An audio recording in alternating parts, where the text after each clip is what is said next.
Hey, madame, monsieur, bonjour. Euh, Là, je souris, tu sais, puis tu sais, avec mon visage, j'essaie d'exprimer la bonne humeur, mais en fait, dans mon cœur, dans mon fort boyard intérieur, je suis un peu en tabarnak, honnêtement. Tu sais, je trouve que mon pays est en train de devenir n'importe quoi. Je suis vraiment attristé de ça. Mon pays, puis ma province, puis les politiciens de ma province qui ont gagné leurs élections la dernière fois, ils me font...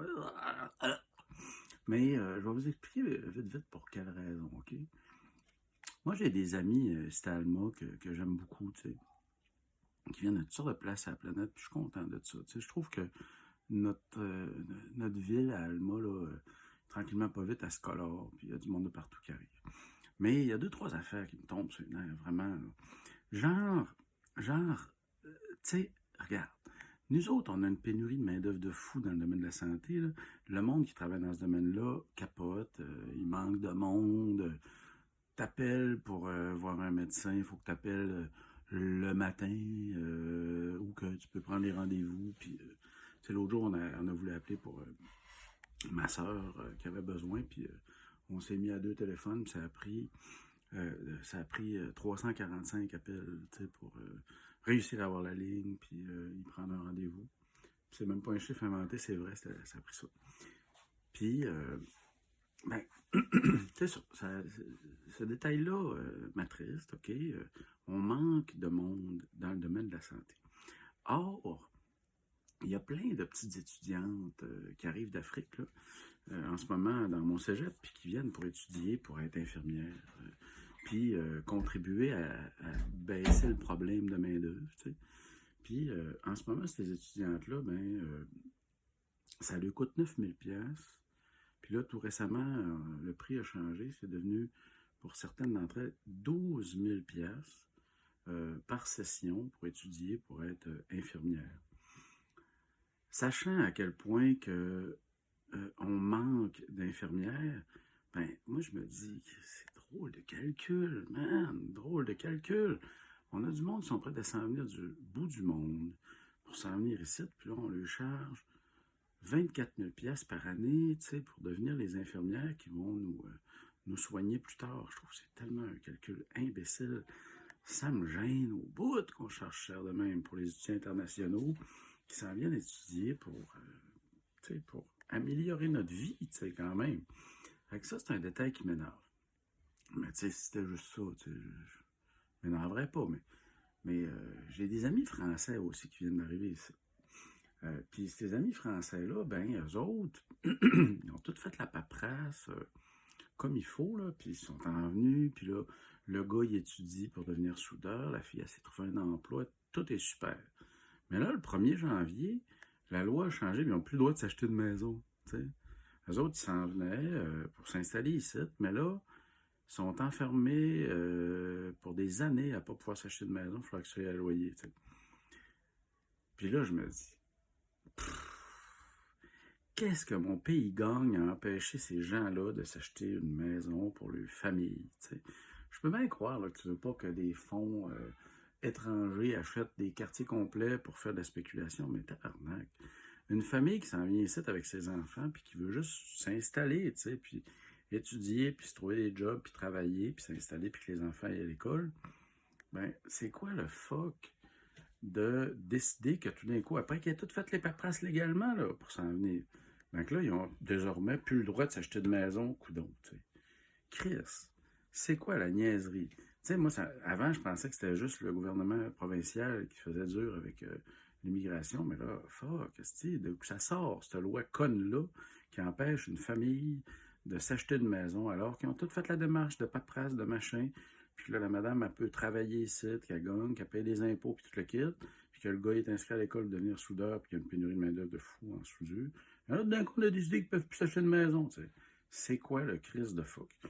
Je trouve ça cave, d'écœurer le monde pour rien, là. Ça ne nous donne absolument rien d'empêcher ce monde-là de s'acheter une maison pour les familles. C'est juste cave. Puis ça fait qu'ils n'auront peut-être pas envie de rester, puis que peut-être qu'on va rester pognés avec notre petite pénurie de main-d'œuvre, puis qu'ils ne travailleront pas ici. Ils vont juste se retourner dans une place où c'est intelligent, t'sais. Puis, tu sais, en tout cas, si c'était juste ces deux histoires-là, si on écœurait juste les étudiants, puis les Français qui ont un peu à paperasse, bon, ben, je ferais pas, tu sais. Mais on fait d'autres choses aussi, tu sais.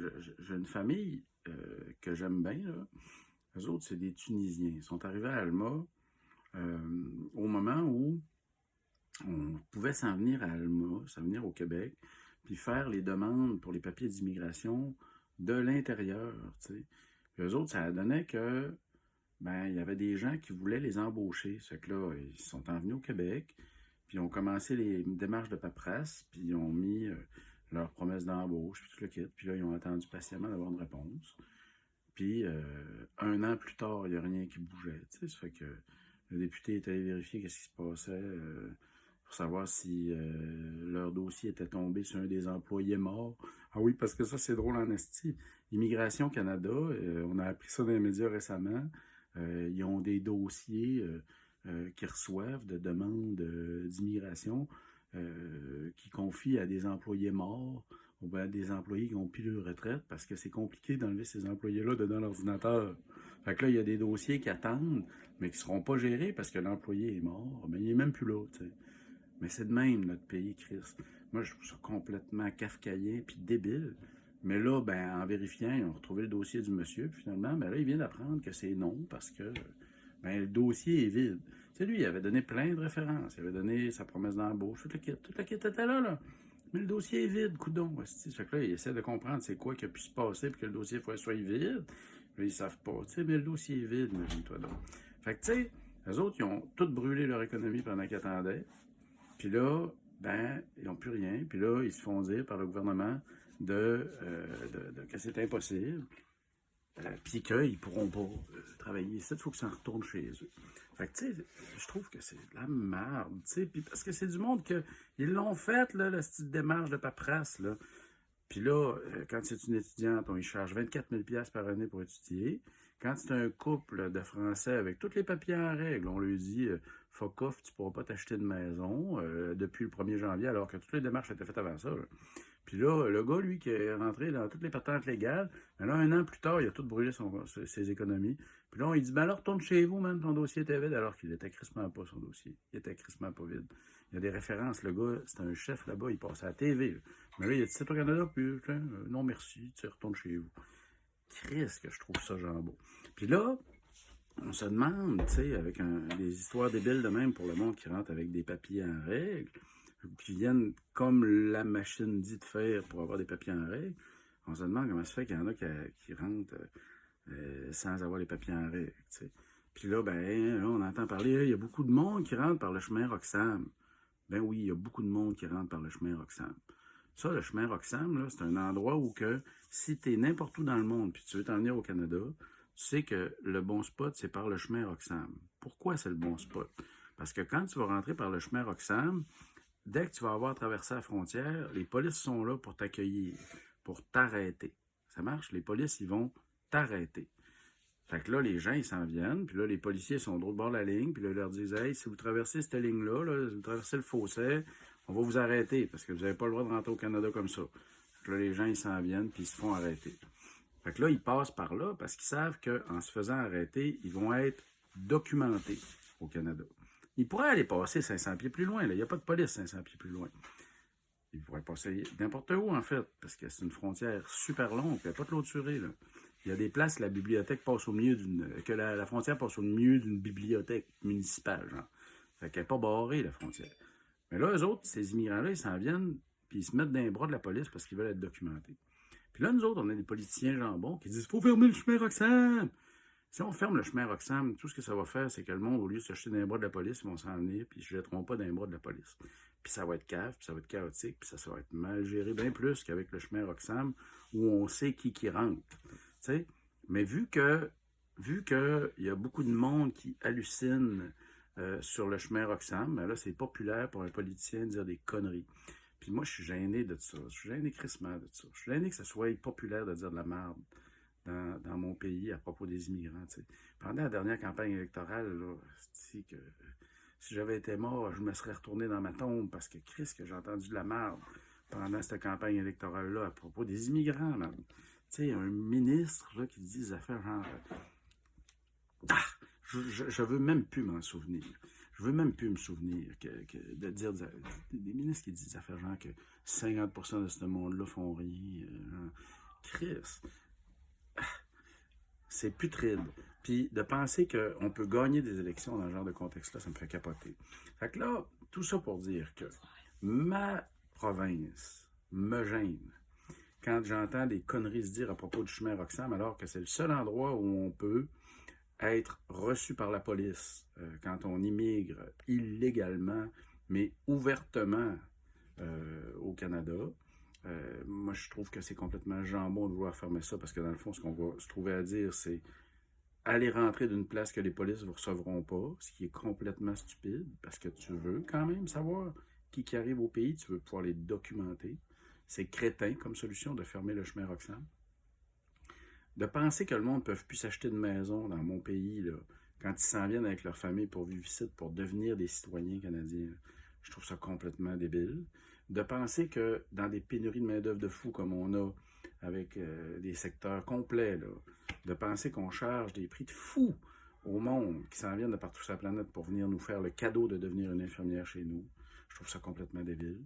Puis de penser qu'on fait poireauter du monde à Immigration Canada pendant des mois et des années parce qu'on envoie leur dossier à des fonctionnaires qui n'existent plus, puis qu'on prend des décisions qui sont définitives sur des dossiers dont on voit qu'ils ne sont pas complets alors que les gens ont tous les papiers en règle pour que les dossiers soient complets, mais que bizarrement les papiers s'égarent. De repenser au fait que le gouvernement qu'on a au Québec, la première affaire qu'ils ont faite à propos de l'immigration, quand ils sont arrivés pour la première fois au pouvoir, c'était de prendre tous les dossiers de demande d'immigration légale, puis de tout jeter les dossiers qui étaient en attente de réponse. Moi, de penser à tout ça, ça me fait tellement honte. J'ai l'impression que mon pays est en train de devenir une connerie concernant sa vision du reste de la planète. Je suis gêné de ça. Peut-être que je suis le seul à être gêné de ça, mais Chris, que je trouve ça gênant, sérieusement. Moi, je pense que dans le contexte dans lequel on est, il faudrait être vraiment beaucoup plus accueillant avec le monde qui nous font le cadeau de s'en venir chez nous pour prendre le bout, puis pour faire les efforts qu'il faut pour que nos restaurants ouvrent le soir, parce que là, ils commencent à fermer les restaurants et qu'il manque de main-d'œuvre. Là, tu as un chef étoilé qui veut travailler à Alma, mais là, retourne chez vous. T'sais. À cette heure que tu as brûlé ton argent en attendant, niaiseusement ici, parce qu'on ne te donnait pas la permission de travailler, Chris. Puis on a des pénuries de main-d'œuvre en soins infirmiers, les filles s'en viennent ici, on le charge 24 000 $ par année, Chris. Qu'est-ce qu'on est en train de devenir? Moi, je pense qu'il faut qu'on soit un peu plus ouvert à la réalité du monde actuel, un peu plus ouvert envers tous les citoyens du monde qui vont de toute manière devoir se déplacer compte tenu du problème des changements climatiques et de plein d'autres histoires, qu'on ouvre nos portes, puis qu'on accueille les gens, qu'on leur donne rapidement le droit de travailler, parce que le droit de travailler, ben, c'est le droit de gagner de l'argent puis de payer des impôts, puis qu'on leur donne rapidement le droit de travailler puis de payer des impôts puis de contribuer au bien commun, puis qu'on leur donne rapidement le droit de s'installer parce qu'on veut qu'ils restent. On veut pas qu'ils viennent ici, qu'ils brûlent le cash puis qu'ils crissent le camp, là. On veut qu'ils restent, on veut que leurs familles grandissent avec les nôtres, on veut que toutes leurs connaissances soient déployées au bénéfice de notre monde. On a besoin de ça, là. Il manque des infirmières, il manque des profs, il manque de tout, il manque des soudeurs, il manque de tout. Qu'est-ce qu'on est en train de faire là en écœurant le monde de même qui veulent s'en venir, puis en élisant des politiciens qui disent un tissu de marde à propos des immigrants. Ce serait peut-être le temps qu'on choisisse mieux nos politiciens ou qu'on leur explique la réalité un peu, puis qu'on leur dise d'être un peu moins colons, sauvages, puis inhumains avec les gens qui nous font le cadeau de venir ici. Moi, la loi concernant l'interdit de s'acheter des maisons, là, de s'acheter une maison familiale, ça, là, Justin Trudeau, je ne te le pardonne pas. Là. Écoute, man, change cette loi conne-là. Puis, toute la connerie qui se dit de ce temps-ci sur le chemin Roxham, là, moi, je trouve que c'est cave de fermer le chemin par lequel les gens s'en viennent se jeter dans les bras de la police. C'est juste stupide. Si vous avez envie qu'on ferme le chemin Roxham intelligemment, là, ce qu'il faut faire, c'est remplacer le chemin Roxham par un accès direct pour aller dans le poste de police avec un autobus à la place de faire niaiser le monde à pied. Mais si on ferme ça niaiseusement, ça va juste faire que tout ça va se faire de façon chaotique puis bien plus dangereuse pour tout le monde. Quand quelqu'un arrive par le chemin Roxham, on documente son arrivée, puis on l'oriente vers des endroits qui ont de l'allure, plutôt que de juste faire comme si ça n'existait pas. Qu'on partage ce fardeau-là avec les autres provinces, soit. Qu'on partage cet accueil-là avec les autres provinces, soit. Mais fermer le chemin Roxham, c'est juste stupide. Puis, s'il vous plaît, Immigration Canada, y aurait-tu moyen d'au moins pu laisser en poste les employés morts, puis les employés à la retraite, pour qu'au moins on sache que les dossiers sont jamais dans deux chaises comme ça. C'est gênant au bout. Puis, dépêchons-nous d'accueillir le monde. On a besoin de monde dans tous les secteurs de travail. Arrêtons d'écœurer ceux-là qui nous font cadeau de venir. C'est un peu ça que je voulais vous dire aujourd'hui. Je sais que c'est un peu négatif, mais pour moi, des fois, c'est important de le dire qu'on est en crise contre ce que nos politiciens font, parce que sinon, ils ne le savent pas. Fait que là, je l'ai dit. J'ai signalé qu'est-ce que je rêve de les voir faire. Puis j'espère qu'on va être nombreux à faire le même rêve, parce que là, vraiment, ils sont partis en couille. Là, il faut qu'on les aide à réfléchir, ces pauvres autres, parce qu'ils disent vraiment beaucoup de conneries sur l'immigration, puis ils prennent des décisions stupides à propos de l'immigration. C'est le temps qu'on les aide un peu. T'sais, on a un rôle de citoyen, nous autres. C'est d'aider ces politiciens-là qui s'adonnent à gagner parce qu'on a un mauvais mode de scrutin. Là, il faut les aider à prendre des décisions intelligentes, parce que sinon, c'est nous autres qui va avoir honte. Parce que c'est quand même notre pays, puis que quand notre pays prend des décisions stupides, vu que c'est une démocratie, on a l'air stupide. Fait que retroussons-nous les manches, puis aidons nos politiciens à nous donner moins l'air con. Allez, salut! Bonne journée tout le monde. Je m'excuse d'avoir été un peu négatif aujourd'hui, mais des fois, il faut que ça sorte.